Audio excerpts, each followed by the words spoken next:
We're halfway through 2023, but Apple still has big plans for the rest of the year. And in this video, I want to talk about all the Apple products we're still getting before the end of 2023. We've got new iPhones, Apple Watches, iPads, and even AirPods in the works. And I'm pretty excited for all of these, but I mean specifically the iPhone 15. And while from a distance, the iPhone 15 Pro Max in my hand might look identical to the 14 Pro Max from last year, there's actually quite a lot that's changing. First of all, there's a subtle new design. The edges are going to become slightly curved, and in the hand, it is significantly more comfortable than the 14, 13, or 12. And while both the iPhone 15 and the iPhone 15 Pro are getting this new design language, only the Pros are going to be replacing the stainless steel edges with titanium for the first time, which is more durable but also a lighter material. The titanium specifically will make these larger iPhones way easier to use. Now, for colors, Apple's planning a lot here. On the standard 15s, we're looking at a green, blue, and bright pink for the first time, and then on the Pros, it's possible there will either be a new product red, more maroon colorway, or a new darker blue option. The blue has only popped up recently, and while it just kind of looks gray to me, it does fit in with what Apple usually does for the Pro colors, which is pretty boring. The cameras are getting better on all iPhone 15s, but the big upgrade is going to be for the periscope zoom on the Pro Max, where it's using a new type of folded lens technology to give you a huge jump optically for zooming into things far away as well as digitally. The battery life's getting better across the board as well on the iPhone 15, with capacities increasing by about 10% on every model, and every model is also getting USB-C. I know there might be some of you out there that are skeptical or don't believe that Apple could be doing this, but I'm willing to bet my YouTube channel on the line for this. An iPhone 15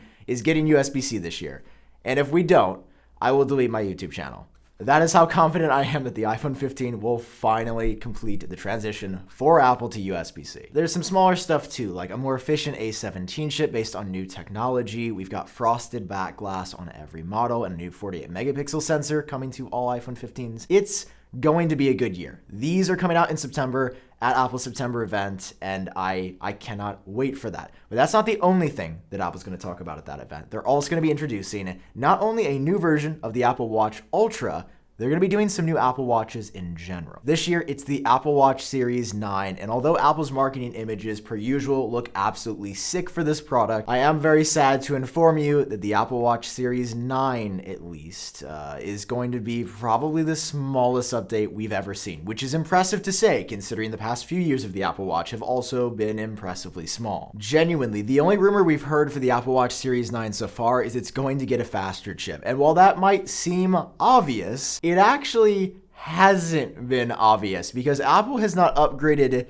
properly the chip in the Apple Watch for 3 years now. Listen, I love Apple, but they're a little sneaky about this. Every year they introduce a new S series chip for the Apple Watch. On the Series 6, we got the S6. On the Series 7, S7, Series 8, S8. But that Series 8 S8 chip is actually identical to the 3-year-old chip that came out in 2020. See, while small things like a compass or an altimeter can get added to the chip and it makes it a new version, the actual architecture is based on an older iPhone chip. And in 2023, we are finally getting updated architecture, which means the speed and efficiency of this is going to increase, which is really important so that when you spend multi-$100 on an Apple Watch, it lasts a long time and it doesn't get really slow because the chip inside is kind of outdated on day one. So that's changing this year. That's great. Now, it's also really important to be able to charge this product reliably, and that's why I partnered up with Ugreen, who sponsored today's video. Recently, I've been using Ugreen's Nexode 100-watt charger, which is absolutely insane. With 3 USB-C ports and a USB-A port, you can charge your iPhone, Apple Watch, iPad, and your MacBook all at once. Or you can also connect a single USB-C device for up to 100 watts of power. And somehow they fit all of this into a ridiculously compact and lightweight portable design that you can take with you anywhere. And if you're looking for something even more portable but still packs a lot of power, you should check out Ugreen's Nexode 65-watt charger. This thing allows you to get an M2 MacBook Air up to 51% in just 30 minutes, but you can also charge up to 3 devices at once with 2 USB-C ports and a USB-A as well. Now, finally, I've also been rocking with Ugreen's USB-C 7-in-1 hub. It's got a 4K at 60Hz HDMI port, gigabit Ethernet, 100-watt PD charging, SD TF card reader, and 2 USB 3.0 ports. So check out Ugreen's Prime Day deals with up to 40% off. Click on the links down below in the description where you can get everything that I talked about today. And again, a huge thank you to Ugreen for sponsoring this video. Now, let's get back to it. I am also shocked that we're also getting a new version of the Apple Watch Ultra this year. This has by far not only been the Apple product that has surprised me the most, it is my favorite product of the past 5 years. They have essentially nailed it in every single way, but considering that they've been marketing it for explorers and extreme uses, there's some things that Apple could do to make it even better. Most notably, adding the emergency SOS feature that we have on the iPhone to the Apple Watch Ultra, as this is made for people that are in dangerous potential situations. Having a native option on the watch to send a text to a satellite to potentially save your life, that is a huge appeal, as well as having redundancy with your phone. Like, let's say your phone's dead, but you have your watch. You can still contact satellites, or vice versa. You have that stability or comfort when you're out in the wild, especially on a long hike with not a lot of people around. The second generation Apple Watch Ultra would also definitely be getting the new S9 chip to make it a little bit faster and efficient, but I could see Apple doing new bands or some other fun stuff for more niche or specific activities as well. And I hope we do see it, because I've been rocking the Trail Loop and it's sick, but I want more stuff for rock climbing bands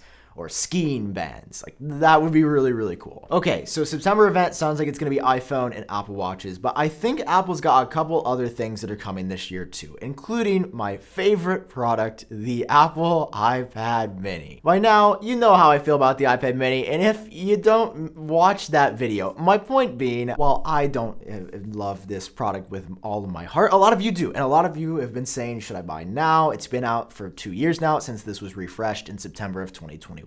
And according to the rumors, Apple does have a new version of this in the works. Now, this rumor is pretty old at this point, which leads me to believe that sometime in and around September, maybe in October of 2023, they will be refreshing this product. The catch is, the refresh is going to be pretty small. The current iPad Mini has an A15 chip inside, so A16, A17 chip they could throw in here, but I also could see Apple fixing like the jelly scrolling that has been a chief complaint of myself and others, where the screen just looks a little bit weird when you're using it in portrait orientation. Basically, all this to say, I wouldn't expect anything major. We've heard rumors about a folding iPad, but I don't think that's gonna be the iPad Mini 7 in 2023. Next up, I also think we're gonna be getting a new version of AirPods Max in 2023, because not only have rumors been suggesting for years that new colors at a minimum are going to be coming, AirPods in general are on a 3-year upgrade cycle. And we've seen Apple repeat this pattern time and time again. So considering that AirPods Max 1 were released at the very end of 2020, we're now 3 years later in 2023, so it is just time. And AirPods Pro 2 have actually given us a preview of what to expect from AirPods Max 2. We should see some significantly improved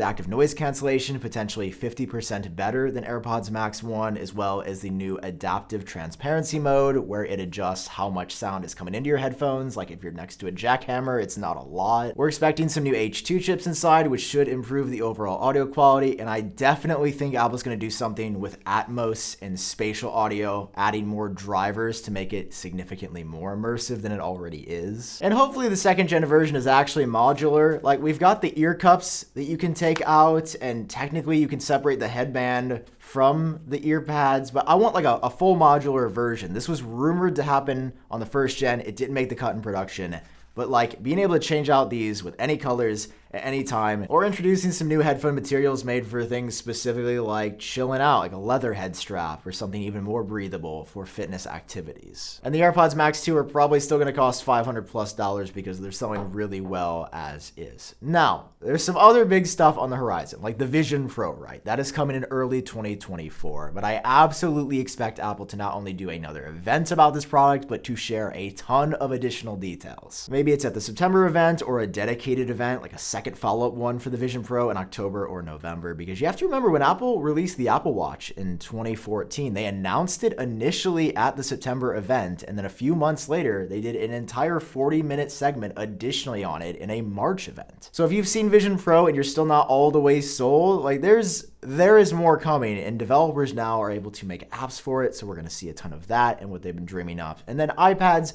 Macs, AirPods and stuff, there's more of that coming in 2024. But everything I talk about is based on the rumors. There's, I'm sure, going to be a couple of surprises, some new Apple chargers, some new Apple cases, accommodating USB-C on the iPhone. And I bet there's going to be another like hidden product in there somewhere that we just haven't, it hasn't surfaced. It hasn't leaked out yet. But that's why I'm here to keep you up to date.